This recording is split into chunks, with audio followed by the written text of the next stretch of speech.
నమస్తే. సినీ ఇండస్ట్రీలో చాలామంది గొప్ప గొప్ప వాళ్ళు వస్తూ ఉంటారు. అయితే ప్రముఖ దర్శకులు కావచ్చు, లేదా సినీ తారలు కావచ్చు, వాళ్ళ వారసులు కూడా ఎంతోమంది వచ్చారు, వెళ్ళిపోయారు. అయితే చాలా కొంతమందికి మాత్రమే అదృష్టం దక్కుతుందని చెప్పేసి చెప్పుకోవచ్చు. అయితే అలాంటి వాళ్ళకి వస్తాడు మన బులిరాజు.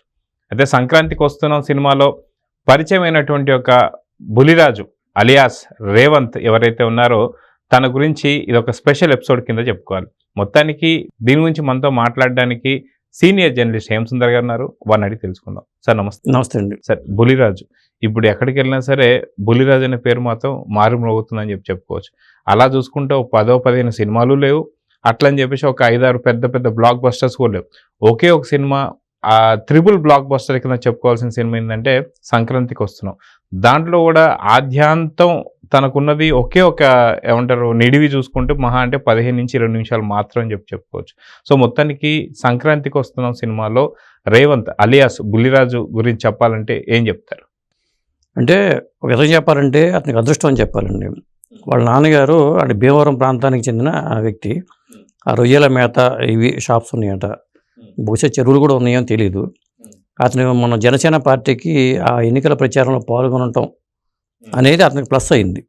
కేవలం అక్కడ బీజం అక్కడ పడింది అతనికి, సినిమాలు రావడానికి అవకాశం రావడానికి. అంటే దానికి గ్లాస్కి వేయండి, దీనికి సైకిల్కి వేయండి అంటూ అతను ఏ వీడియో అయితే చేశాడు, ప్రచారం చేస్తున్న వీడియో, అది వెంకటేశ్వర క్రియేషన్స్ వాళ్ళకి దిల్ రాజు గారి దృష్టికి వెళ్ళటం, అక్కడి నుంచి అనిల్ రావిపూడి దగ్గర దృష్టికి వెళ్ళటం, అతను సెలెక్ట్ చేయడం అనేది జరిగింది. సినిమా వచ్చాక అది ఎంత పెద్ద హిట్ అయిందో, ఆ పాత్ర ఎంత అతను చాలా అంటే ఎటువంటి ఇన్హిబిషన్స్ లేకుండా, భయం లేకుండా మొదటి సినిమా అనే ఫీలింగ్ అసలు మనకు కూడా కలగదు. అతను మరి అతనిలోంచి నటన రాబట్టుకోవడం ఒక విశేషం. ఇప్పుడు వజ్రాన్ని సానపడితే కానీ మెరవదు అంటారు కదా. మరి అనిల్ రావిపూడి గారు ఎంత సానపడ్డారో తెలియదు కానీ అతను మొదటి సినిమాతోనే ఎటువంటి బిడియం లేకుండా నటించడం, అది మరి జనానికి నచ్చడం, వాళ్ళ 300 కోట్లు కొల్లగొట్టిందంటే అతని పాత్ర కూడా చాలా ఉంది ఇంట్లో. అయితే సినిమా చూసుకుంటే ఆద్యాంతం వెంకటేష్ కొడుకుగా చూసుకోవచ్చు. తను చేసినటువంటి యొక్క ఏదైతే ఓటీటీకి ప్రభావంతో తను మాట్లాడినటువంటి మాటలు హైలైట్గా నిలుస్తున్నాయి. అయితే ఏదైతే సంక్రాంతికి వస్తున్న సినిమాలో గోదావరి గట్టు సాంగ్ తర్వాత తన యొక్క బీభత్సమైనటువంటి నటన మనం చూస్తూ వస్తున్నాం. మొత్తానికి ఆ సీన్ ఎలా ఉంది ఏంటంటే ఏం చెప్తారు? సినిమాకి ఆ సీనే హైలైట్. ఇప్పుడు ఏమవుతుందంటే ఓటీటీ వెబ్ సిరీస్ చూసి పాడైపోయాడంటూ అంటే ఆ ఆలోచన రావటం, ఆ పాత్రను తయారు చేసిన రైటర్స్ని ఫస్ట్ మెచ్చుకోవాలి. ఎందుకంటే రైటర్ స్క్రిప్ట్ లేకుండా ఆ పాత్ర అంత పండదు. దాని వెనకాల అనిల్ రావిపూడి ఉన్నారా, లేకపోతే ఇంకో రైటర్స్ ఉన్నారా, ఎంత టీం పనిచేశారు, అది పక్కన పెడితే సీన్ పండించడంలో సక్సెస్ అయ్యాడు. అసలు అతనికి తొలి రెమ్యునరేషన్ ఎంత ఇచ్చారనేది ఇప్పుడు ఒక ప్రశ్న. విధంగా చెప్పాలంటే అతను బుల్లి సూపర్ స్టార్ అనాల్సి వస్తుంది. మొదటి సినిమాతోనే బుల్లి సూపర్ స్టార్గా అతను ఎదగడం అనేది విశేషం. ఇప్పుడు అతనికి ఎంత ఇచ్చి ఉంటారనే ఊహాగానాలు సాగుతున్నాయి. ఎందుకంటే అతను ముందు అనుకున్న అమౌంట్ ఒకటి ఉంటుంది, కానీ సినిమా హిట్ అయిన తర్వాత ఇతని వల్లే ఈ సినిమా హిట్ అయింది అనేది ఆలోచన నిర్మాత కలుగుతున్నప్పుడు ఆటోమేటిక్గా అనుకున్న దానికన్నా ఎక్కువ ఇస్తూ ఉంటారు. రజనీకాంత్ సూపర్ స్టార్ రజనీకాంత్ నటించిన మరి జైలా సినిమాకి కానీ మరి వాళ్ళు ఎక్స్ట్రా డబ్బులు ఇచ్చిన 100 కోట్లు ఇచ్చారు, ఎక్స్ట్రా ఇచ్చారు. కాబట్టి నేను అనుకోవడం ఏంటంటే అతన్ని ఖచ్చితంగా చాలా పెద్ద అమౌంట్ ఇచ్చి ఉంటారు. అతను అనుకున్న రెమ్యునరేషన్ ఫస్ట్ ఎంత వచ్చినా చేద్దామనే ఉద్దేశం ఆ కుర్రాడు వచ్చినా కానీ ఇతనికి ఇంత ఇస్తే న్యాయం అని దిల్ రాజు గారికి అనిపించి ఉండొచ్చు. ఖచ్చితంగా అంత అమౌంట్ ఇచ్చి ఉండొచ్చు. అది ఎంత ఉండదు, 1 లక్ష, 2 లక్షల, 10 లక్షల అనేది మనం చెప్పలేము. ఎందుకంటే రెమ్యునరేషన్ బాగా చెప్పాలంటే అమూల్యం అని చెప్పొచ్చు. కొన్ని పుస్తకాలకి దీనికి విలువ కట్టలేము కదా, వేళ అమూల్యం అని వేస్తూ ఉంటారు. ఆ సినిమాకి అతను ఇచ్చే రెమ్యునరేషన్ కూడా అమూల్యం అనే చెప్పాల్సి వస్తుంది. అయితే గతంలో చూసుకుంటే తెలుగు సినీ ఇండస్ట్రీలో ఇలా చైల్డ్ క్యారెక్టర్తో నవ్వించి హాస్యంకి సంబంధించి చూసుకుంటే అలీగారు అని చెప్పుకోవచ్చు. అలీగారు కూడా ఫస్ట్ మూవీ ఇంత పెద్ద హిట్ అయిందా లేదంటే ఏం చెప్తారు? ఖచ్చితంగా సీతాకోక చిలుకలో అలీ ఆ పాత్ర నటన అది అతను మొండిమూలతో నటించడం కనిపిస్తుంది. అలాగే రామదండ్రి సినిమా అనుకుంటాను. ఇట్లా చాలా సినిమాలు ఉంటాయి. అలీ గారి కెరీర్లో చాలా సినిమాలు ఉంటాయి. బాలనటులకి ఇంత పేరు వచ్చిన బాలనటులు చాలామంది ఉన్నారు. రాము సినిమాలో ఎన్టీ రామారావు గారు రాము సినిమాలో బాలనటుడికి అద్భుతమైన పేరు వచ్చింది. మహాబలిపురం ప్రభాకర్ అనుకుంటా, చైల్డ్ ఆర్టిస్ట్ మాస్టర్ ప్రభాకర్, అతనికి అద్భుతమైన పేరు వచ్చింది. పాపం పసి వాళ్ళ మాస్టర్ రాము, అప్పుడు మాస్టర్ రాము అని వేసేవాళ్ళు. ఇక్కడ ఇప్పుడు మాస్టర్ రేవంత్ కాస్త ఇప్పుడు పెద్ద సూపర్ స్టార్గా చెప్పాల్సి వస్తుంది. అంటే బాలనటులకి పేరు వచ్చిన సందర్భాలు ఉన్నాయి. పాపం పసివాడి సినిమా కేవలం బాలనటుడి మీదే తీసుకొచ్చిన సినిమా. అవునవును, ఎడారిలో అది ఎడారిలో ఆ పాత్రగా చివరి వరకు కూడా ఎడారిలో నడిచే సినిమా. కళ్ళ నీళ్ళు తెప్పిస్తూ ఉంటుంది. ఆ ఫ్లైట్ కూలిపోవడం కానీ, అతను ఆ జంతువులు వెంటబడటం కానీ, ఇట్లా అద్భుతమైన సినిమాగా చెప్పాల్సి వస్తుంది.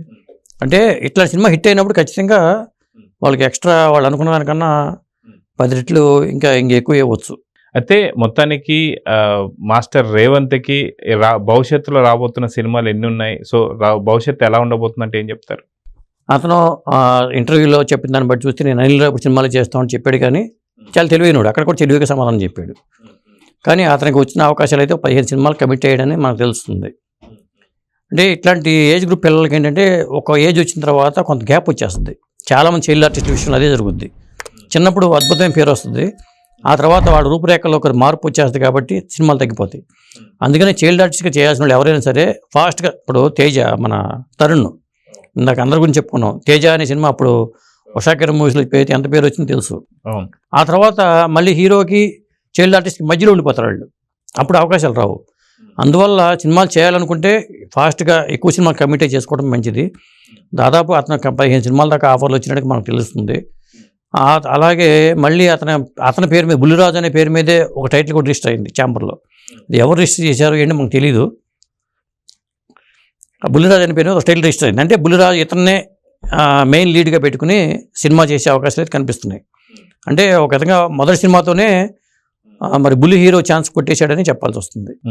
సో మొత్తానికి సంక్రాంతికి వస్తున్న సినిమాకి ఎంత పారితోషికం తీసుకున్నాడు అంటే ఏం చెప్తారు? చెప్పానుగా, అమూల్యం అని చెప్పాలి. అంటే వాళ్ళ కమిట్ అయిన రెమ్యునరేషన్ పరంగా చూసుకుంటే తక్కువ ఉంటుంది, చాలా తక్కువ ఉంటుంది నాకు తెలిసి. కానీ వాళ్ళు ఇచ్చిన దిల్ రాజు గారు పెద్ద మనసుతో ఇచ్చిన అమౌంట్ కూడా పెద్ద అమౌంట్ ఉంటుంది. ఆ పెద్ద అమౌంట్ మనం చెప్పలేము, 10 లక్షలు ఇచ్చి ఉంటారా, అది బయటికి చెప్పరు కూడా, ఎవరో చెప్పరు. ఎందుకంటే ఒక సినిమా ద్వారా మరి 300 కోట్ల రూపాయలు గ్రాస్ కలెక్షన్స్ 150 కోట్ల షేర్ వచ్చిందంటే, మరి 50 కోట్ల బడ్జెట్తో పెట్టిన సినిమాకి ఎంత ఇచ్చినా తక్కువే. చెప్పాలంటే దిల్ రాజు గారు ఎంత ఇచ్చినా తక్కువే అని చెప్పాలి. అతని పాత్ర అనేది సినిమా హిట్కి అతని పాత్ర ఎంతో దిల్ రాజు గారికి తెలుసు, అనిల్ రావిపూడి గారికి తెలుసు, విక్టర్ వెంకటేష్ గారికి కూడా తెలుసు. సో చూద్దాం సార్, మొత్తానికి మాస్టర్ రేవంత్ బుల్లిరాజు మంచి భవిష్యత్తులో మంచి హిట్లు కొట్టాలని చెప్పి మంచిగా సంపాదించుకోవాలని చెప్పి అయితే కోరుకుందాం. నమస్తే. నమస్తే అండి.